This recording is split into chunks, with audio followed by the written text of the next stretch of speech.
Hey everyone, my name is Logan McGuire. This is Matthew Gazzarato, and we're going to be presenting you our case study presentation. Our patient name is Jane Doe. She is a woman. She weighs 138 pounds, and her height is 64 inches.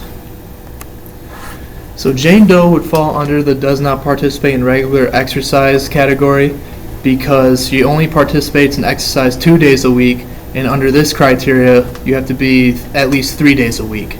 And she would be in the third column because she has major symptoms of dizziness and syncope and palpitations or tachycardia. And she also has type 1 or type 2 diabetes, which would also put her in this column. And then I'm going to go over the risk factors. So for age, she does not have one. The risk, like the border, is 65. She's 32, so there's no risk factor. She has no family history of anything bad. For cigarette smoking, yes, there is. She quit smoking just 6 months ago, and it was anyone that was currently smoking or had just quit smoking 6 months ago, so she just is still on it, and you must assume that she still has the risk factor. Physical inactivity is a no because she still met the requirement of 75 to 150 minutes a week, which she had 120, so she fit right in between. Her BMI was 23.7, so she was perfectly fine below the 30 mark for it to become a risk factor. Her blood pressure is a risk factor because her diastolic blood pressure was greater than 80. Her lipids, nothing wrong with that. Her fasting blood glucose, nothing wrong with that. And then her HDL-C was higher than 60, making it a negative health risk, which comes to our total of 2 positive health risks, 1 negative, making a total of 1 total health risk. Alright, I'm going to be talking to you guys about the fitness test results. So Jane Doe's BMI was 23.7, and this puts her in the normal category. Her percent fat was 18.4. This puts her in the 70th percentile, which is considered good. Her estimated VO2 max was 52.